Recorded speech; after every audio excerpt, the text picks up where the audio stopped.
My name's Justin, and this is The Art of Repair. And man, I got something for you today that's going to save you all kinds of money.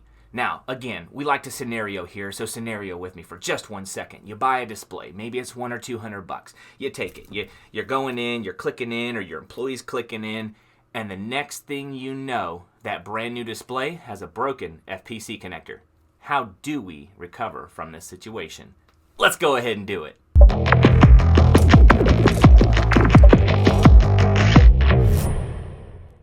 I'm gonna be real, Justin. I don't even know why we're here right now. You already did this video. You showed me how to take an FPC off a motherboard. You showed me how to put the FPC back on the motherboard.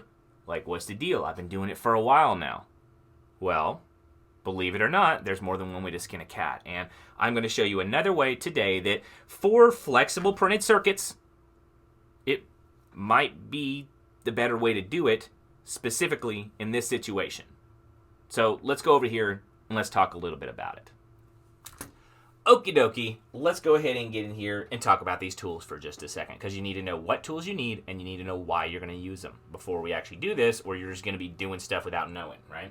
So the very first tool, and this one's important, pay attention to everything I'm about to say about this one specific tool is really, really important, okay? The first tool is a preheater. Now, I say that so dramatically because if you know me and you know about my tippity taps online, I talk a lot of trash about preheaters.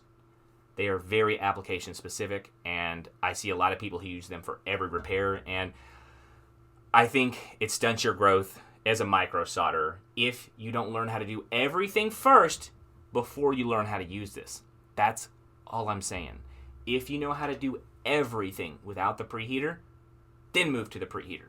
But don't do it till, because you still haven't learned your thermodynamics properly yet with the actual, you just need some more practice. Okay?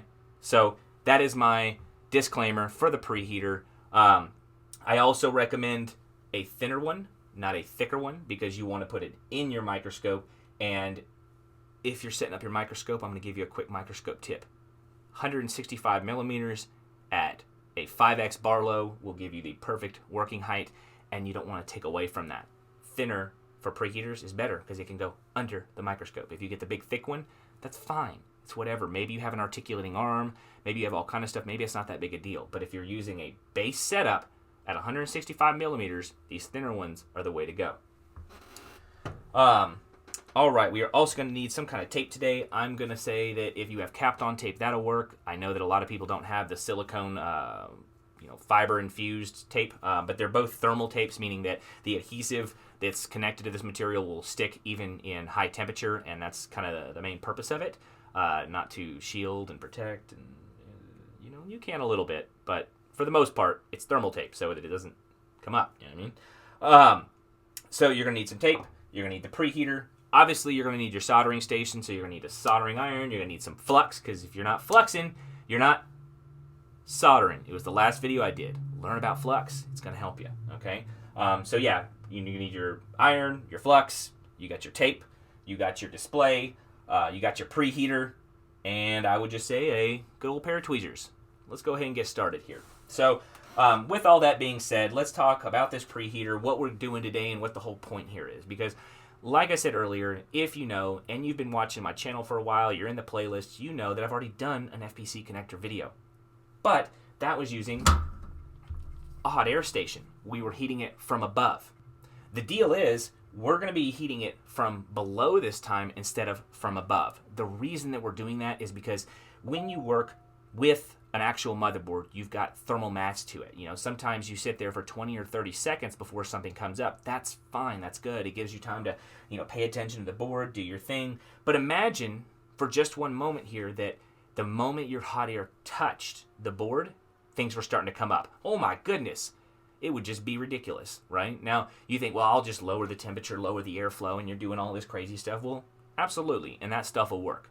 But, different strokes for different folks. We're going to be talking about the preheater today. We're going to be heating it from the bottom so that the actual low-density plastic in the FPC connector doesn't warp.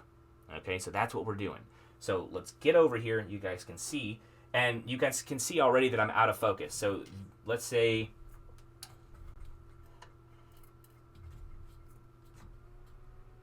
Okay, So this is normal, like if you're just sitting there working on stuff. We put this in. We're going to come up to that. Let's back up just a little bit so we can see it. And you can see here that we have a little bit of working room. But if we were to move it to the normal size, we'd be way up here. And it would be really hard to actually work on it. That's why I recommended the half-size preheater. So we're going to go ahead and set it back down. We're nice in focus. We're going to take our tape, and I am going to use the silicone fiber infused tape here. We're going to cut a little bit off. And all this is just to hold the FPC for a second. You know what I mean? And some people can do this without, some people can with. Really, I'm just showing you guys so that you know it's an option and it'll help you. We've got our tape now, and we've got our display. I had an XR that I was doing this with. I actually did this video already, but I got a phone call in the middle of it, and it kind of messed up the flow, and you know how that goes. Okay, so we got ourselves an iPhone 7 here. We're actually going to take our tape, and we're going to pick which FPC connector we want. Now, on the back, something that you need to watch out for is when you see this foam stuff, okay? You need to make sure you're taking that foam off, okay? If you don't take the foam off, it's going to get nice and nasty and fluxy, and ugh, it's going to be disgusting. Some of them come off really easy. Some of them don't. You can use your fingernail. It'll come off. The deal is you just don't really want to be soldering that nastiness under there. So I'm just going to pull it off real quick. All right. So now we've got a nice flat surface on here, and you can see the difference between the two. Actually, you can probably see up here. See how one's nice and metal and flat, and the other one's got that foam on the back? Take the foam off, okay? Next, we're going to take our tape. We're going to apply it pretty close to the actual FPC, okay? So you can see here that it's pretty close to the edge of the actual FPC. Can I burn myself? Woo! I saw that. We're pretty close to the actual FPC connector. And what we're going to do now is we're going to use the roll of tape here to kind of set this on. Because remember, the preheater is a little higher, right? So we're going to take it. Make sure we're in focus. Y'all know I am terrible about staying in focus on this stuff.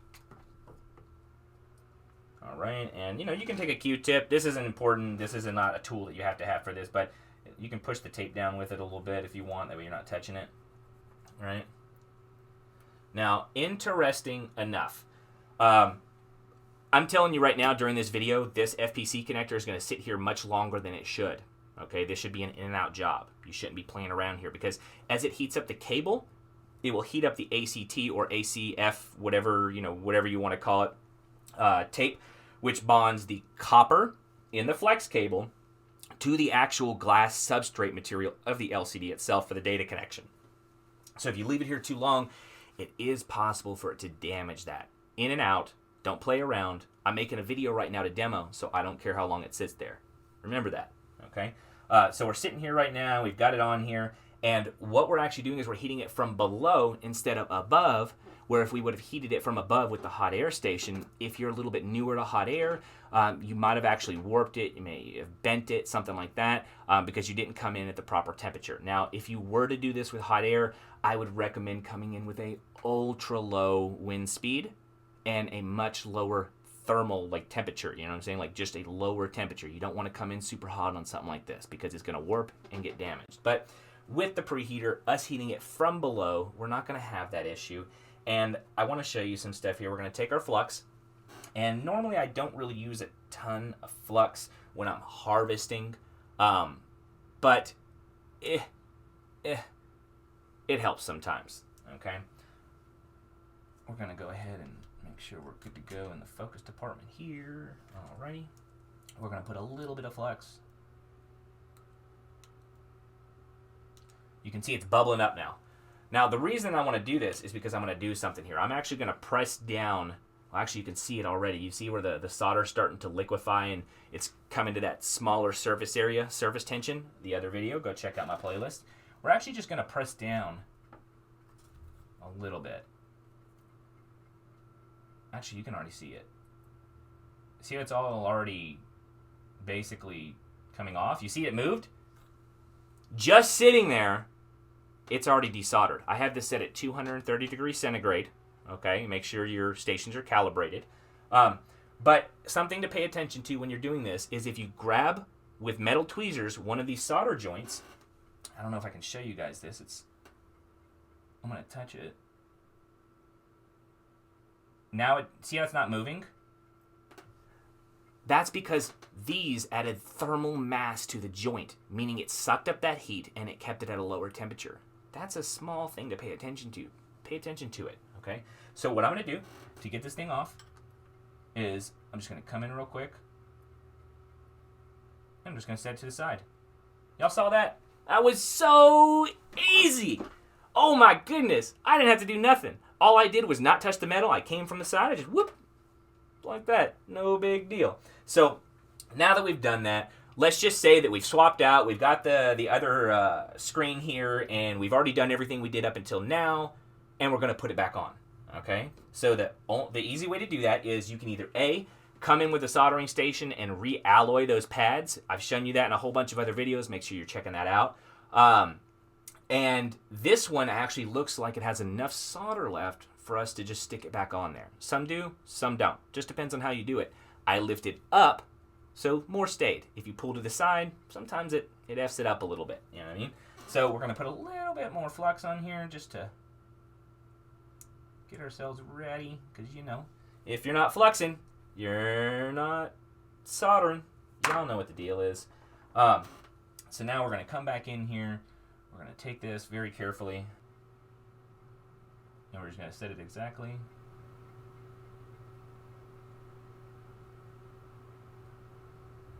where it was.